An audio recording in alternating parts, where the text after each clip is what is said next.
se hiciera real. Nunca creí que regresara la soledad,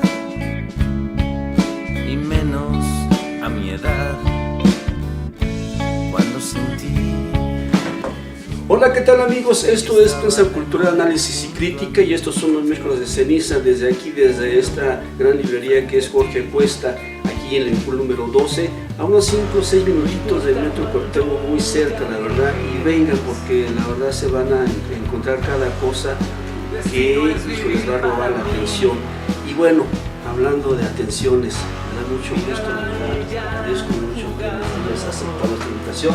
Al contrario, Ale Calisto, que por cierto ya habíamos comentado muchas veces que queríamos verla aquí en nuestras cámaras para conocerla un poco más. ¿Y qué creen? Conocimos muchas cosas, porque además de comunicóloga, de una figura que está abriéndose paso aquí en las redes sociales, en este sentido de las comunicaciones alternas, es psicóloga, es escritora, es promotora y es una combatiente de estas cuestiones de acosos sexuales que de pronto están muy de moda. Así que muchas gracias. No, al contrario, Vamos a irnos de gracias ceniza, así que te voy preparando. Aquí se vale de todo, se trata de todo y al final de cuentas es para ustedes. Muchas gracias. Estamos con toda la actitud. Así que comenzamos aquí en la librería Jorge Cuesta, exactamente aquí, en donde es su pequeño foro nigromante. Digo pequeño en este espacio, pero es grandísimo en propuestas, así que vengan y descubran. Muchas gracias. Vamos.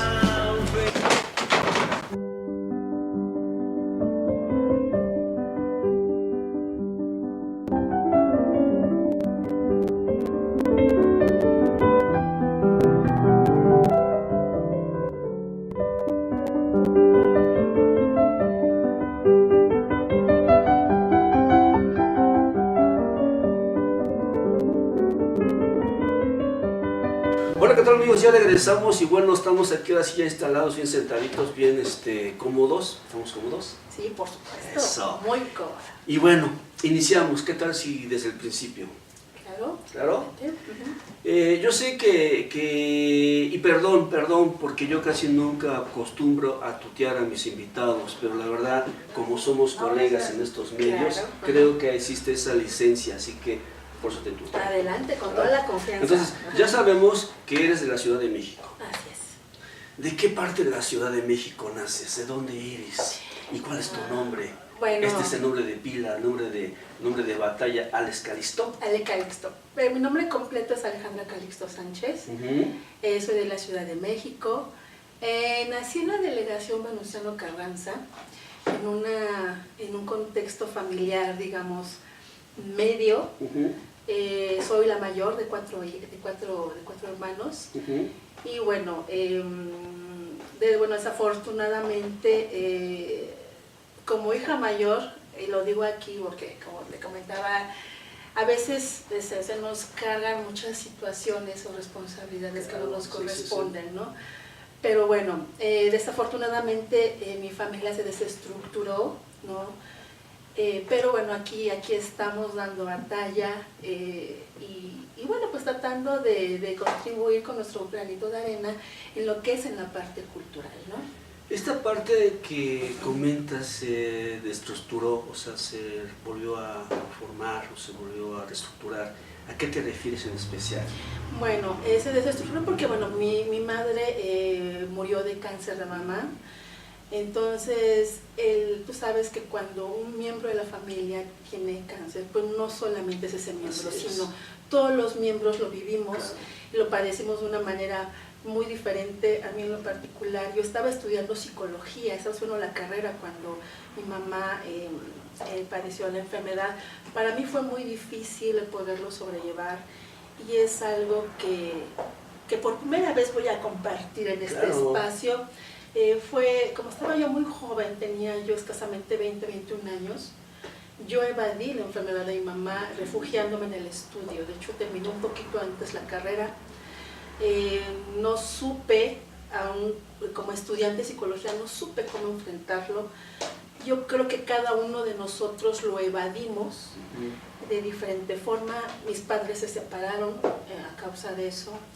Mi papá hizo su vida con otra pareja y bueno, pues cada quien tomó rumbos distintos y vino el fallecimiento de mi mamá y bueno, pues eso terminó de desestructurar ya la familia que estaba rota, ¿no? Estaba rota. Uh-huh. ¿Sabes por qué te pregunto esto? Porque a veces nosotros tenemos la tendencia de olvidar, de tener una fórmula fácil de pasar a otra etapa, como bien dices, la vamos escondiendo a través del estudio, del trabajo o de ciertas otras cosas, ¿no?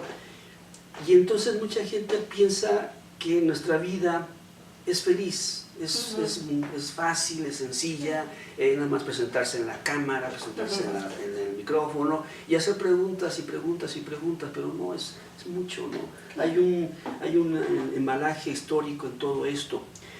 Bueno, estudiamos psicología. ¿Por qué psicología? Volvemos en esta mini historia. Fíjate que yo llegué a estudiar la carrera de psicología de una manera circunstancial. Yo tenía planeado estudiar todo menos psicología.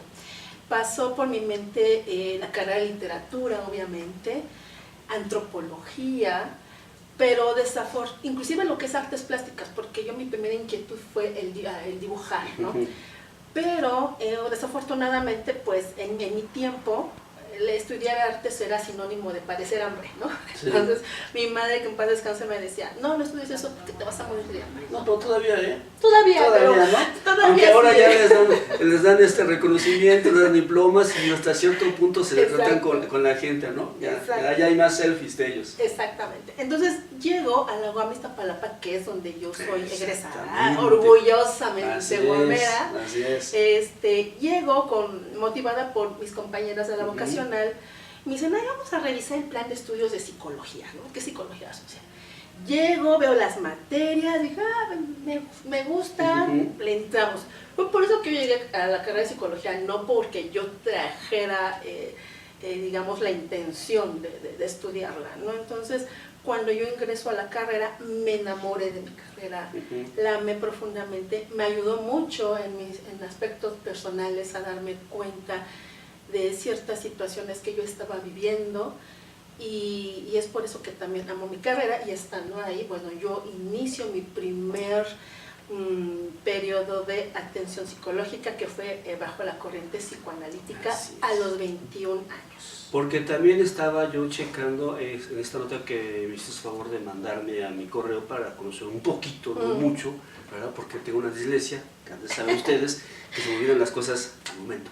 Pero algo capté, que participas en un estudio, en un trabajo de la violencia, ¿no? Contra la mujer, algo así. Así es, bueno. O sea, ¿esto fue también en ese mismo tiempo y proceso? No, hace cuenta, termino yo la carrera y después entro a una institución que está muy cerquita de aquí, ubicada en Zona Rosa, a la cual yo le debo mucho, que es el Consejo Ciudadano de la Ciudad de México.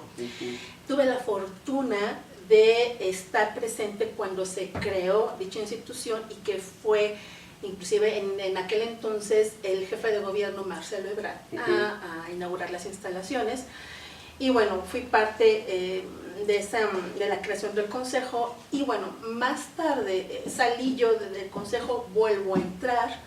Cuando yo vuelvo a entrar es cuando participo en lo que tú comentas, en una guía que orienta a los padres de familia para detectar y prevenir situaciones de acoso escolar.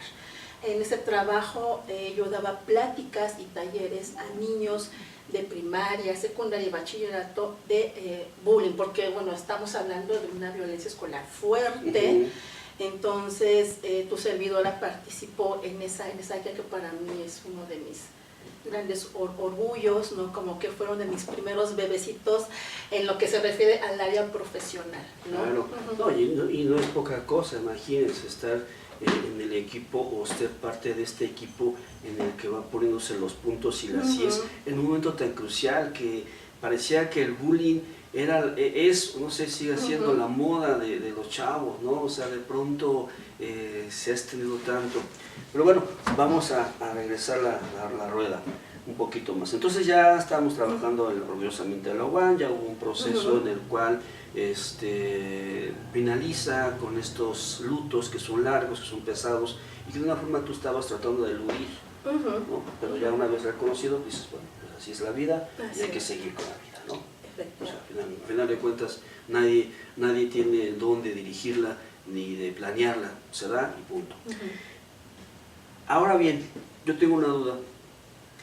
Si ibas para psicología, si ya tenías todo este embalaje tan exquisito, ya te habías identificado, ya te habías dado cuenta que, pues al final de cuentas, pues eras una más de estas que nosotros, gente normal, rehuimos, ¿no? A toda costa, ¿no? Estás mal, debías ir con el profesional es psicólogo, si no estoy loco. Exacto. ¿No? Sí. Yo eso, ¿por qué? O sea, ¿por qué de pronto tú haces tu camino hacia otro punto que son las letras? Mira, la inquietud de las letras, en realidad yo la traigo desde muy pequeña. La primera inquietud, como te comentaba, fueron las artes plásticas. Lo primero que yo deseé ejercer fue la pintura. De hecho, de pequeña yo admiraba a Marta Chapa, cuando la veía en los programas con sus espectaculares manzanas. Bueno, yo de niña me quedaba fascinada con las manzanas, ¿no? Y yo le decía a mi mamá, compra, porque en ese tiempo salieron unas revistitas para aprender a dibujar. Mamá, por favor, cómprame esas revistas. ¿Cómo se llaman esas revistas? Las que yo también compraba. Ay, Dios mío, no me acuerdo. Unas grandes amarillas. Ándale. Sí, ¿no? Mentes maestras, algo así. Yo también las compré. Algo así, ¿no? Eran muy populares en los puestos de periódicos. Sí. Pero como hace tantos miles de años, yo ya no me acuerdo. Y tengo Alzheimer juvenil, No, tampoco. O sea, porque a mí también me jalas y yo también por allá. Por ahí vamos. Allá andamos, ¿no? Y bueno, la situación económica no permitió que mi mamá me comprara eso que yo tanto anhelaba, pero aprendí de manera autodidacta a dibujar. De hecho, yo te puedo dibujar rostros humanos, ¿no? Esa es una habilidad que afortunadamente no la perdí. Y ya después, estando en la secundaria, yo tuve un amor platónico, la clásica alumna que se enamora del maestro, ¿no? Pero como era una chica tan tímida, tan introvertida, bueno, o sea... Ahora te arrepientes. Nada que ver con la persona que soy ahora, ¿no? Pero en aquel tiempo era una chica pues, con esas características. Entonces veía yo mi amor platónico y a esa persona le comencé a escribir poemas, ¿no? Yo de hecho compré un cuadernito donde anotaba mis poemas y ese cuaderno se convirtió en el desahogo de lo que no me atrevía a decir. Entonces las letras nacen en mi etapa de adolescente. Fue un cuaderno que después a poco tiempo lo tiré, porque yo jamás pensé, ni por acá pensaba en publicar una novela, ¿no? Sí. Entonces, y después pasaron los años, yo entro a trabajar, ejerzo mi carrera, pero bien dicen que la vida te va colocando donde uno debe de estar, ¿no? De pronto, y hace varios años que yo vivo de manera independiente, autónoma, y entonces haz de cuenta que estamos sentadas, así como estoy contigo, ¿no? Veo un programa, ¿puedo decir el nombre del programa? Claro. Bueno, de Farándula 40 horas de Horacio Villalobos. También yo lo admiro mucho, a pesar de que va a decir rápido comercial, de pronto la riega, de pronto dice cosas de más, tiene un estilo que a mí, la verdad, me agrada, me gusta y a veces hasta lo imito. A mí me encanta Horacio. Ya está el comercial. Sí, ya está. Ya. Saludos. Entonces tú lo viste. Yo lo vi, estaba viendo ese programa y hace cuenta que yo estaba en momentos de ocio así recargada. Y este Horacio anuncia un concurso en el que dice que mujeres escriban sus historias porque estaban convocando historias de mujeres para una obra de teatro que iba a ser protagonizada por Evangelina Elizondo. Entonces, hace cuenta que cuando yo escucho eso, algo en mí se movió y me levanto de la silla y dije, no sé por qué, pero yo tengo que mandar mi historia, porque precisamente yo acababa de pasar por una situación muy difícil que me cambió la vida en 360 grados. O sea, ya de por sí la tenías cambiada y luego todavía otra revolución más. Exactamente. Entonces ya era el último día para mandar la historia. Me puse a escribir como a las 2, 3 de la mañana porque era una historia que tenías que concentrar en 2 hojas. Entonces la mandé así sin tener ningún taller de cuento, absolutamente nada la mandé y recibo la noticia de que quedó como semifinalista. Entonces pues imagínate el impacto que fue para mí, ¿no? Entonces, y yo dije, wow, yo creo que esto no es circunstancial, y de ahí se empezaron a presentar diferentes hechos que me llevaron por los talleres que después tomé de cuento y poesía. Así es. Esta convocatoria de mujeres es la de MAC, ¿no? No, ese es mucho más después. Sí, esta que convocó Horacio Villalobos fue para que, como iba a presentarse una obra de teatro que se llamaba, si no mal recuerdo, 7 historias de mujeres. De las historias iban a elegir 7. Entonces yo nada más me quedé como que en una etapa intermedia. Así es. No, sí. Imagínate, o sea, imagínense, una persona que se dice no literaria, que es un lector afín nada más, de pronto dice, yo me aviento, ¿no? Y se avienta 4 o 5 horas escribiendo, sin más ni más, manda su historia, sin siquiera corregir, ni siquiera corrector. Es más, ni siquiera, me imagino que ni seudónimo, ¿no? No, o sea, lo mandé así, tal cual, así ¿no? Entonces, no pierdo nada. Pues eso es ya mucha tabla ya de conocimiento, o sea, ya sabes mucho. Bueno, entonces ya en esta parte ya te empiezas a descubrir. Empiezas a escribir. Sí, o sea, escribes o escribes con una idea muy objetiva. Bueno, aquí fue como que la necesidad de seguir escribiendo. Después, a través de una compañera, me entero de un taller de autobiografía novelada impartida por la maestra Rosa Lizán, que fue gratuito. También se convocó a que enviáramos un escrito para seleccionar a 20 participantes, porque ella estos talleres los cobra, los da hasta donde, si no mal recuerdo, todavía en el Péndulo. Pero en ese momento, que fue en el 2012, ella los daba de manera gratuita. Igual también mandó un escrito y fui seleccionada para participar en ese taller, que también para mí fue muy afortunado el conocer a Rosa Lizán. Fue un taller de 3 meses en el que aprendí muchas cosas, pero también fue confrontativo porque yo llego como único antecedente este concurso que acabo de compartir, pero mis compañeros eran estudiantes de literatura, unos venían de la UACM, de creación literaria. Entonces llego yo con ese antecedente y escucho a mis compañeros compartir sus textos. Yo dije, ay, ¿qué estoy haciendo aquí? Yo no quería ya ni leer mis textos porque los sentía tan de baja calidad comparado con ellos, que llegó un momento en que el taller se convirtió para mí en una especie como de suplicio. Lo confieso, ahora nunca lo había dicho, ¿sí? Pero ahora lo confieso. O sea, hablando de bullying, y mira dónde se fue a meter. No, o sea, no fue que ellos me hicieran sentir, no, pero más por lo bien fui mismo, yo. por eso, porque el bullying inicia en ese sentido, ¿no? La persona a veces se siente tan desacreditada, tan ínfima de calidad y cosas así, que híjoles, ya nada más está esperando el sí, que ya sape.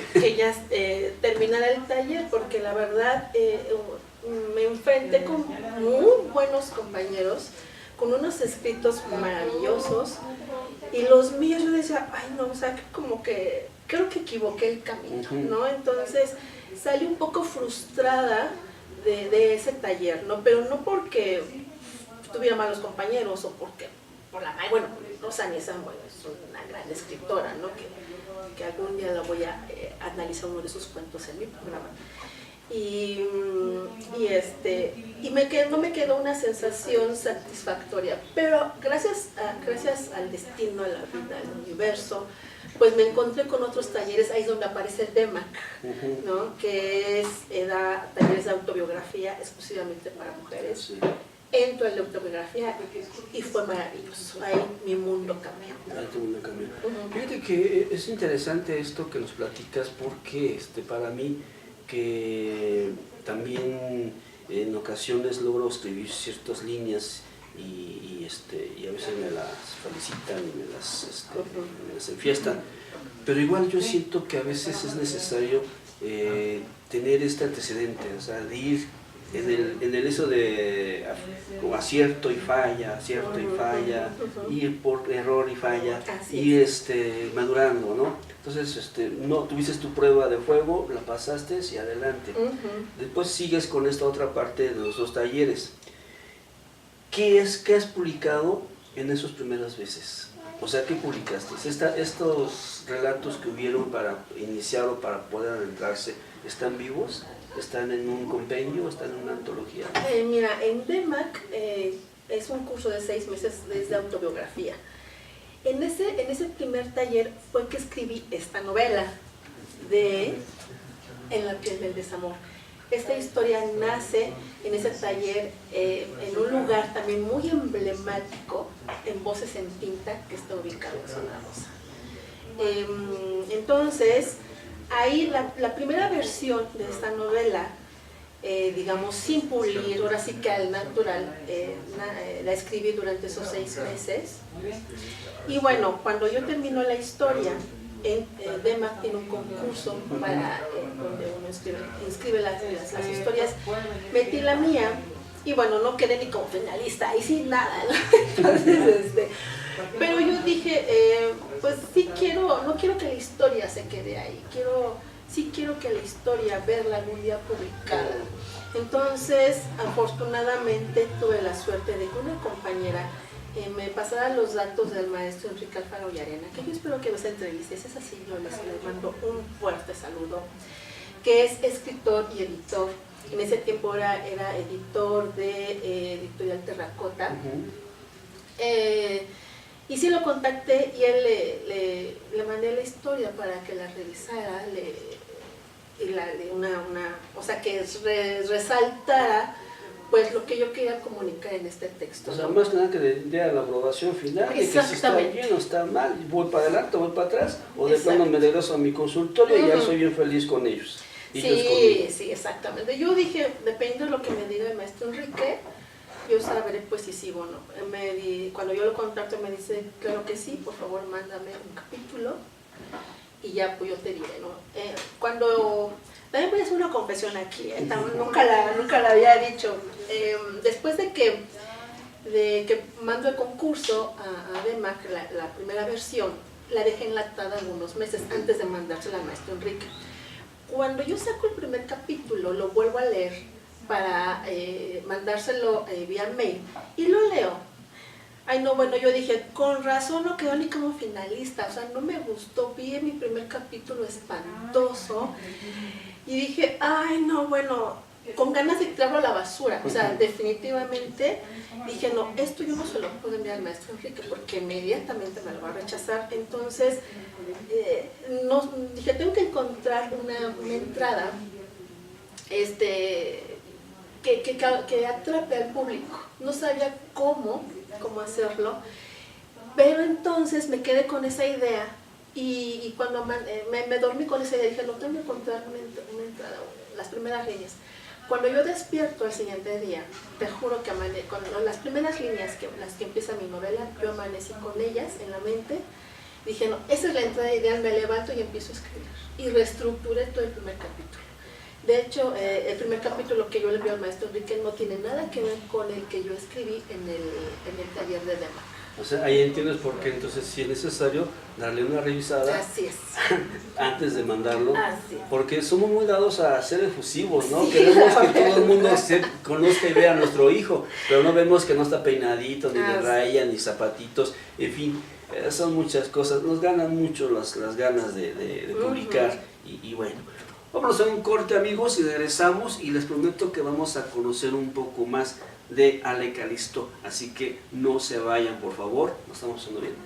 Sí, claro por que sí. supuesto. Estamos aquí en la librería Jorge Cuesta, Liverpool número 12, vengan y conózcanla y realmente se van a divertir mucho con todo lo que van a encontrar. ¿Te gustó la librería? Por supuesto, está preciosa. Ahí está. Así que regresamos, amigos, estamos aquí, Mitos de Ceniza, no nos tardamos naditita. Gracias. Que la maldición de aquel nahual hiciera Por real. la paz. Decía yo que queríamos conocer un poco más este capítulo que dices. ¿Nos puedes leer un poco de este capítulo Por supuesto. que dices que cambió completamente con esto de desprenderte del taller, afortunadamente? Porque de lo contrario, pues hubieras vivido en tu burbujita de color, ¿no? Sí, sí, sí. O sea, de confort, ¿no? Yo escribo bien chingón. No, ¿Por la qué? verdad, no. No, tuve que reconocer que ese primer capítulo que comentaba Mario tras cámaras, pues lo considero ahora una basofia, así, literal, ¿Sí? ¿no? Una basofia que yo dije, ay, no.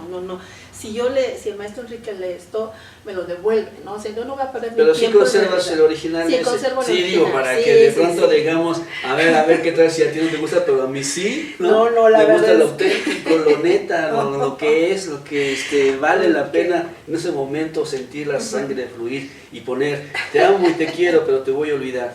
Órale, cuánto sentimiento. A ver. Ok, pues miren, en mi novela, bueno, surgida de ese taller se llama En la piel del desamor, que para empezar el título original era El último tren, decretos que matan.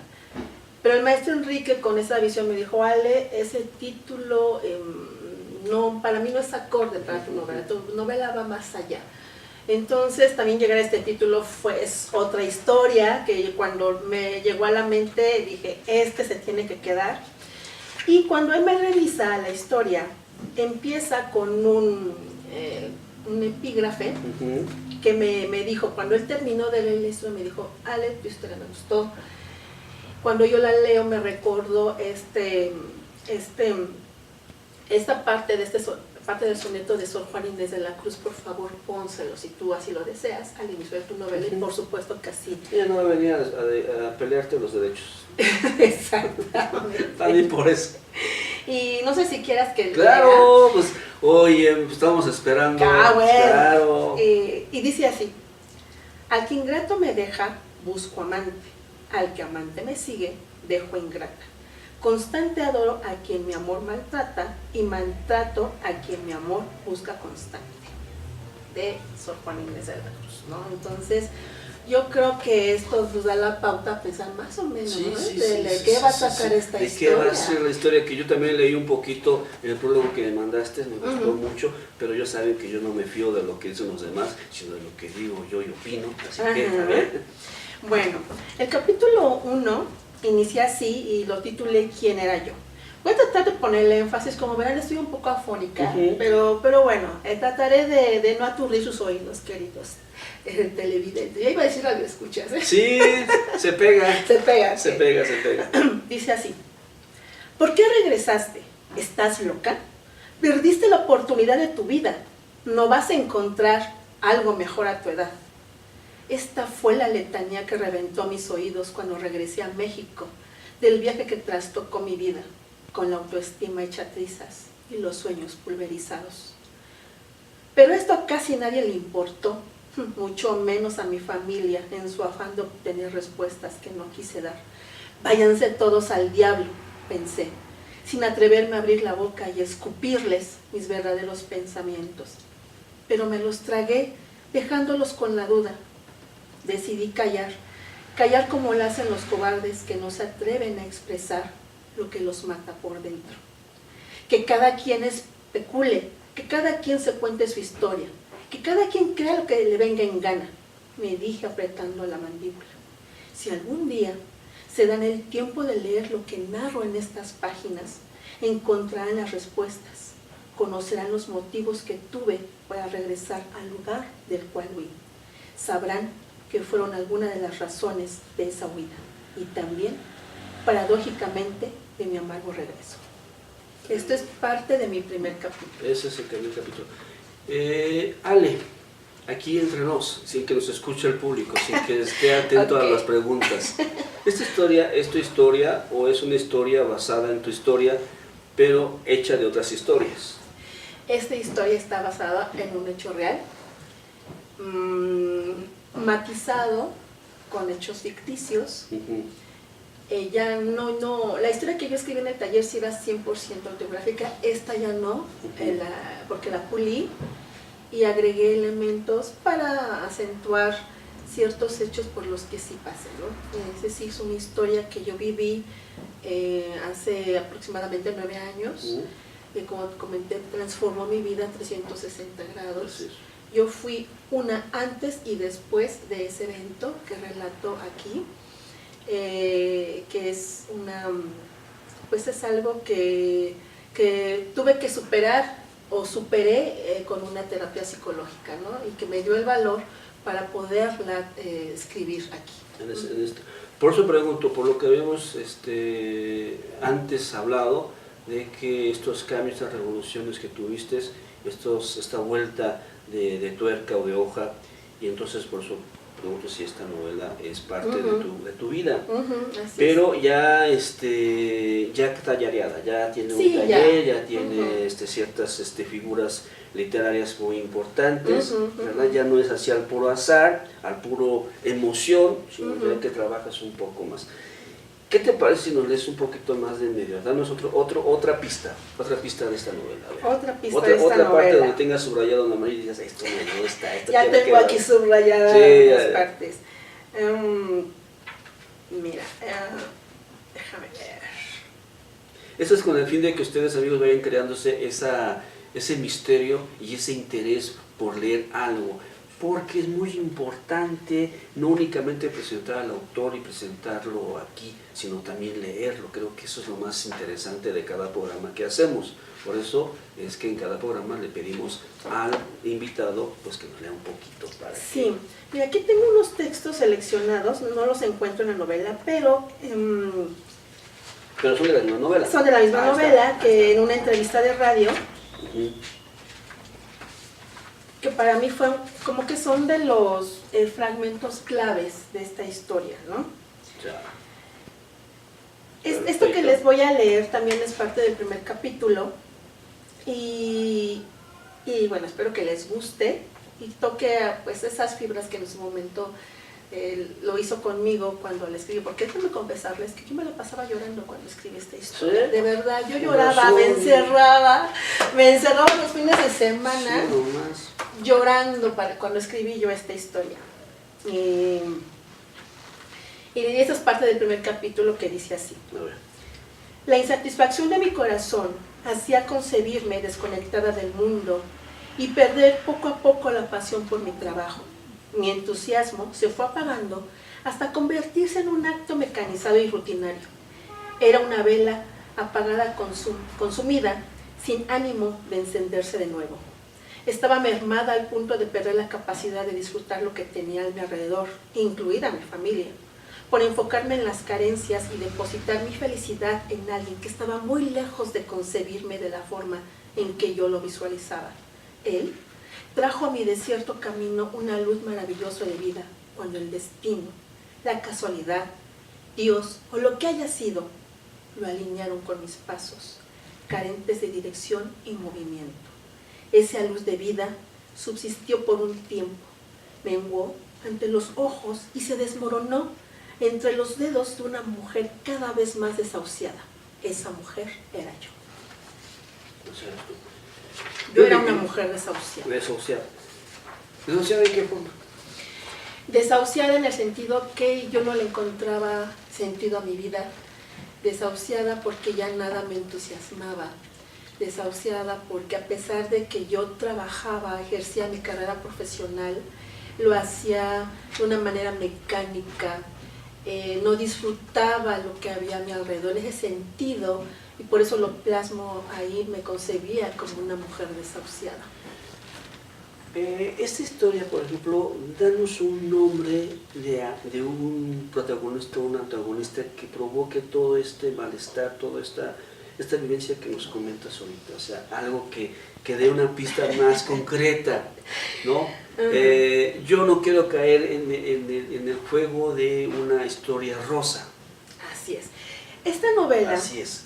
Por eso danos un dato más, porque claro, si no, nos vamos a quedar con esa idea de que, oye, está chido igual, ¿no? O sea, este viaje lunático, acá, cósmico, pero ¿quién es el que provoca todo este derrumbe?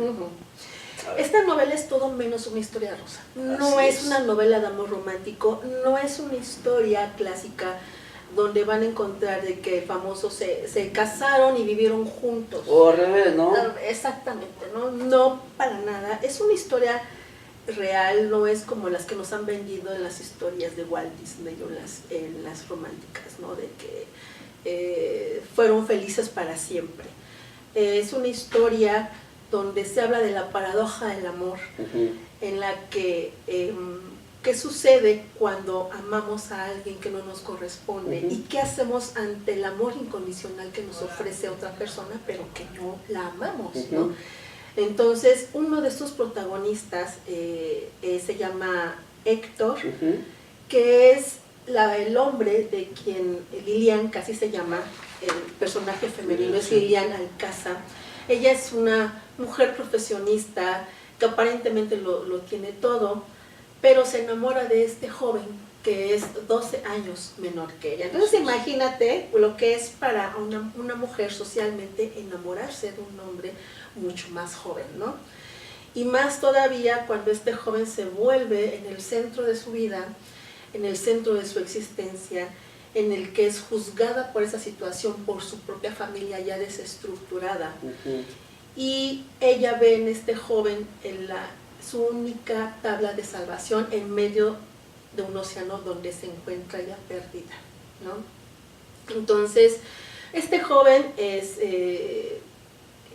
está iniciando una carrera periodística y si bien quiere a Lilian, no la ama como ella quisiera. Ella quisiera, vive el amor o concibe el amor de una manera dependiente, ¿no? O sea, cree que ese es el príncipe azul que la va a venir a salvar de la situación. Ella sí cree en esas historias rosas. Exactamente. Ella sí cree en esas historias rosas donde existe esta dominación tan por completa que entre más lo encele, más le sufra, más lo quiere, ¿no? Exactamente. O sea, sí, el amor romántico tiene una serie de mitos que nos han vendido, que nos han, a través de los años, los cuales, híjole, aquí es lo que perjudica a la protagonista, ¿no? Donde le hacen creer que estar esperando el príncipe azul. Yo manejo una que a mí me encanta, que es como la familia de Lilian, desde la abuela, le transmite a las nietas y entre sí las hermanas adoptan, y también el mismo personaje de que tú debes de quedarte con la persona que te ama, o sea, no, debes de quedarte con la persona que te quiera, no con la que tú quieras, ¿no? Entonces, sí, eso es algo que yo sigo escuchando. Digo, claro que tenemos derecho a quedarnos con quien queramos, ¿no? Pero en ese momento, pues, es algo que se transmite y que los personajes lo adoptan como parte de su vida y de sus creencias, que el personaje dice, pues sí es cierto, no, yo lo quiero, pero pues yo debo de quedarme con la persona que me quiera, aunque yo no lo ame, ¿no?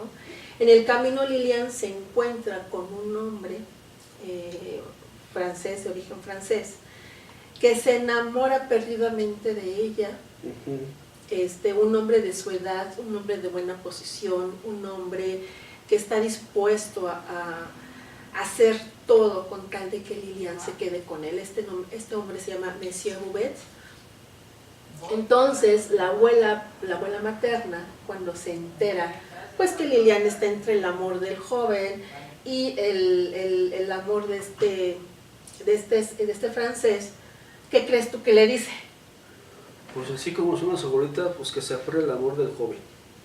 Que se aferre el amor del joven. No, le dice, tú ya no eres una jovencita, sí, ¿no? Entonces, yo sé que quieres al chico joven, pero el que te va a dar lo que tú necesitas es el francés. O sea, la famosa estabilidad que tanto hablan las familias bien bonitas. Exactamente, y es algo que te repiten continuamente. Entonces Lilian entra en un conflicto y dice, sí es cierto, yo amo a este chico, pero el que es de mi edad, el que me va a dar esa estabilidad que yo necesito o que ando buscando es el francés. Pero, y luego más y me lleva a vivir a otro país, ¿no? Claro, o sea, es la historia que se repite una y otra vez fuera de cámaras, fuera de escenarios, esa que de pronto tenemos que elegir entre la misma libertad de ser libres o la misma libertad de vivir en una jaula muy bonita, pero jaula al fin, ¿no? Sí, Algo así. sí. Entonces esta novela habla de esta situación, de estos problemitas que de pronto van suscitándose. Fíjense, muchas hojas, o sea, son muchas hojas. O sea, no quiero entender que se resume nada más en este principio, en estos nombres, y en un final que podamos fantasear. O sea, me imagino que hay muchas otras formas de alternar ese final. Sí, ¿Te costó trabajo? O sea, dices que sí, que lloraste mucho. Sí, sí. Ahorita ya no lloras. No, ya no lloro, ya está superado, gracias a mi terapeuta que le mando un saludo. Entre colegas, ya me imagino. ¿Cómo son entre colegas? A ver. ¿Cómo? ¿Cómo son entre colegas? No, bueno, híjole, es muy difícil porque cuando uno está en sesión psicológica con otro terapeuta, yo tiendo a ser mucho racional. Entonces mi terapeuta me dice, ay, no, vale, aquí no vengas a teorizar lo que yo te digo, ¿no? Entonces sí cuesta trabajo el mostrar la vulnerabilidad, ¿no? El hecho de que tú seas psicólogo no significa. Sí, así es. Esta novela, alguna vez, fíjate, yo tengo la suerte de conocer a mucha gente profesional en este ámbito que le gusta escribir. Y en una ocasión yo le hice la pregunta que te voy a hacer a ti. Oye, esta historia está basada en parte en tu vida, sí está bien, pero también está basada en personajes que atiendes día con día, y me dice así bien profesional, no. Procuro separar mi ámbito profesional con mi ámbito literario, que a mí me gusta y amo. Sin embargo, yo dije, sí, cabrón, la pregunta es la misma. ¿Sí? O sea, tiendes a dibujar las patologías que de pronto llegan a tu consultorio. Mira, o son personajes que agarras de la calle y dices, este es François y este es Héctor y este es Lilian, va para adentro. Obviamente hablo de la psicología de los personajes que yo describo, no son tal cual, ¿no?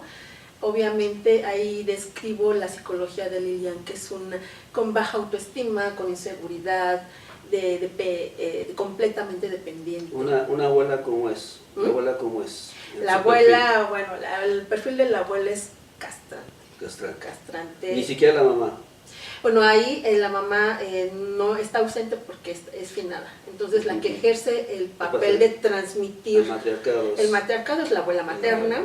Entonces ella es la que se encarga de reafirmar todos estos códigos culturales de que debes de encontrar tu media naranja, alguien que te dé estabilidad, sí, de tener un hijo, de tener una familia, porque sin un hombre, una mujer no vale. Así es, aunque esta misma mujer, por sus propios medios, mantenga a ella y a toda esta prole. ¿No? Sí. O sea, eso es lo más contradictorio, ¿no? Porque cuando viene siendo dependiente de la familia, o sea, la hija chica o la abuela, o la nieta, pues que no tiene trabajo, que no tiene futuro, pues sí, ¿no? Se entiende que los demás integrantes de la familia pues lo van a atender y van a suplir esas necesidades, y le van a decir, mira, por aquí. Pero ya estando profesional todavía con esos problemas. Sí, no, la verdad es que digamos que el escribir esta historia y ver cómo todos estos decretos joden la existencia, así tal cual, porque te la joden. Para mí sí fue fuerte el ver, híjole, ¿cómo fue posible que yo me dejé llevar por todo esto, ¿no? Hubo una parte de mí que sí se juzgó mucho, pero afortunadamente cuando yo escribo la historia que estaba en proceso terapéutico, logré sacar, o sea, yo me vacié en esa novela emocionalmente, o sea, no te puedo decir que me desprendí. Las emociones de los personajes están ahí, tanto la misma dependencia de Monsieur Bouvet que lo lleva a engancharse con otra mujer necesitada de afecto, pues imagínate, ¿no? Ahí hace una combinación terrorífica, porque es cuando te das cuenta de que nuestro amor son necesidades de afecto que se unen y uno lo confunde con amor, ¿no? Entonces el personaje cree que debe de aceptarlo y que con el tiempo se va a enamorar, cosa que no sucede, ¿no? ¿Quién sabe? Pues bueno, en el caso ¿Quién del sabe? personaje. ¿Quién sabe? Porque acuérdense que esta es ficción y la realidad muchas de las veces la rebasa y por mucho. Otro dato que nos quieras dar, a ver, yo veo tus notas, otro datito que nos puedas dar, o sea, otro enganche de esta pues novela. mira, de Si esta novela, quieres. ¿no? Por si no, supuesto. yo sigo con el interrogatorio, claro. aquí con la Inquisición, ¿no? Encima de mí, Sí, ¿verdad? claro. Está aquí calladita, pero... También otro dato de esta historia es de cómo, te comentaba, cómo las mujeres seguimos sufriendo con todos estos estereotipos, ¿no? Por ejemplo, Lilian a los 37 años no está casada y todo, y entonces decían, no, pues me voy a quedar solterona, no me voy a quedar sola el resto de mi vida. Van a hasta vestir santos. Sí, exactamente. Yo no sé cómo es, o sea, yo la verdad siempre he escuchado, te vas a quedar vestiendo hábitos o santos, decía yo, ¿y cómo? Yo me acuerdo, yo me imaginaba al santo Lutencia, pues, por su mascarita, su campanita, y ¿cómo, no? O sea, ¿cómo le van a hacer? Sí, no, bueno, entonces... toda esta presión social que vive Lilian por parte de la abuela, de las mismas hermanas. Amigas también, ¿no? Fíjate que las amigas, que son de alguna manera... ¿Tú le vas dibujando los personajes acorde a ella o los personajes van saliendo conforme va creciendo la historia? A eso me refiero. Porque en esta Villa del Señor hay de todo, ¿no? Sí. Y de pronto quisiéramos capturar todos, pero no caben porque es mucho. Sí. O sea, es mucha diversidad. Obviamente los personajes que hablo de la novela son los principales que están alrededor de Lilian, ¿no? Y que de alguna manera así son, así como los describo, así son. Obviamente cambian nombres, cambian algunas situaciones para proteger la identidad, inclusive del mismo personaje, o sea, todos cambian los nombres, porque bueno, el personaje principal pues es alguien que de alguna manera se dedica, pues sale en el área deportiva de televisión, entonces pues por eso cambia ese contexto para proteger su identidad, ¿no? Entonces, las amigas aquí asumen un papel importante en Lilian porque no la juzgan, son las amigas que hubiera querido tener como hermanas. Entonces, ellas lo que le dicen, pues, toma la decisión que tú creas correcta, ¿no? Entonces, ya las consecuencias pues las va a vivir, las tendrás que asumir. Entonces, Lilian, con toda esta presión, y ganas de huir y darle en la torre a su familia, porque también fue darle en la torre a la familia, darle en la torre al hombre que ella ama, para decirle, pues, si hay alguien que allá afuera que me quiere y que me aprecia como tú no lo haces, pues me voy. Toma una decisión sin pensar en las consecuencias y emigra a otro país pensando que ahí va a encontrar la felicidad que anda buscando y que no encuentra ni en su familia, ni en el hombre que ama, ni en su trabajo. Esta decisión de irse a otro país, pues, la lleva a enfrentarse a una realidad completamente diferente. No les cuento el final porque obviamente pues, la invitación es que la lean. Sí, la invitación es que la lean, porque además la tienes muy dividida, o sea, aquí es escaloneada, ¿verdad? Y tenemos capítulo, a ver, ya estoy saltando acá, capítulo de prólogo, capítulo 1 que era yo, irresistiblemente él, la decisión, él, yo y el otro, sí. El preludio, el encuentro, la sorpresa, la culpa, la sentencia, la perdición, o sea, está bien estructurado, o sea, no es de esas novelas que hay que echárselas de tiro para entenderla, sino que tiene capítulos y nos va dando esas luces para ir enterándonos y ir interesándonos. Porque al final de cuentas, te pregunto, ¿escribes para ti o escribes para el público que te lea? O sea, hay gente que escribe y se traiciona a sí mismo con tal de sentirse leído por los otros. Y que entonces cambia un párrafo pensando, ¿qué pensarían los demás al leer esto? No, yo creo que no, esto no. Lo borra y ponen aquel que ellos creen que a la gente les va a gustar. ¿Tú escribes así, con el agrado de los demás? No, yo escribo definitivamente de una manera honesta, sin maquillar las cosas. Ahí hablo inclusive de una manera fuerte hacia la figura paterna. que yo cuando la leo y veo, porque ese es el ejemplar muestra que me llega a mi casa, ¿no? Entonces cuando leo yo nuevamente la historia dije, puedo decir la grosería, dije, en la madre, la gente que la ha visto esta historia va a conocer una parte importante de mi vida. Ya necesitábamos sacar ese francés porque no podíamos, en serio, porque lo que menos tenemos esta clase de programas, tanto radiales como en la red, es que nos limitamos en el lenguaje. No estamos en la televisión como para estar guardando las buenas formas y sabemos que son más hipócritas que nosotros, ¿verdad? Entonces me alegro mucho de este punto. Aquí no vamos a encontrar ese francés, obviamente, pero si te hubiera gustado meterlo, ¿de qué? De... el francés de me vale madre lo que piensen los demás. No, pero sí habla fuerte de las personas que estuvieron alrededor de ella desde las semanas. Se alza la voz. Sí, alza la voz. Se alza la voz. Se alza la voz. O sea, sí, ya dice, a ver. Yo soy Juan Camaney, masco chicle y purbu.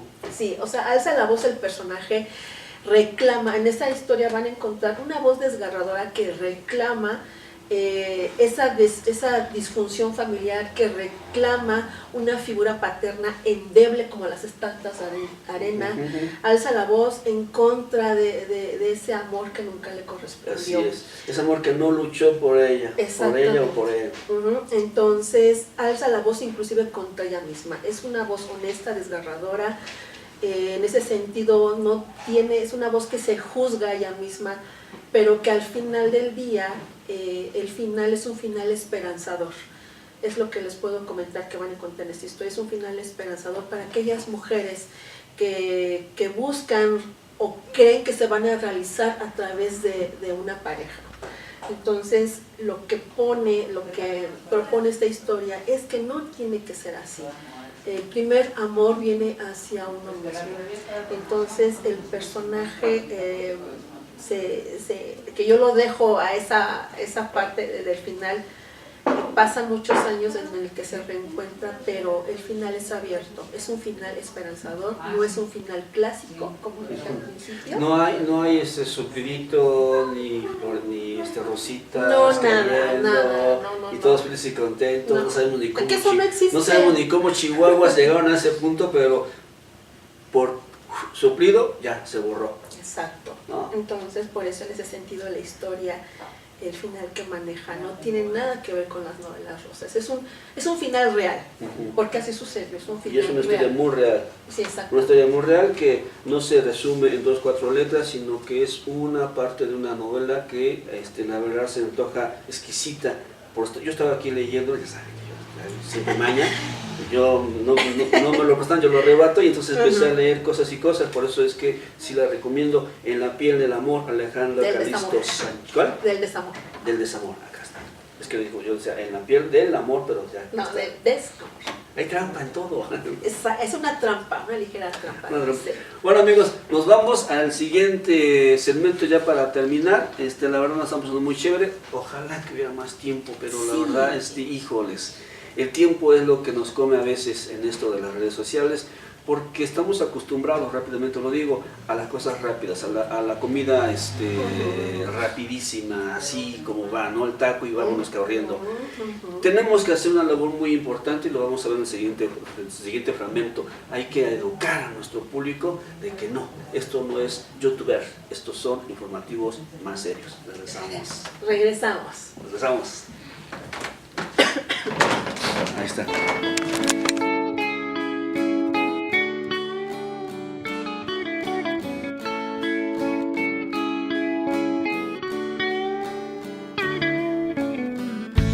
Nunca creí que la maldición de aquel nahual se hiciera real.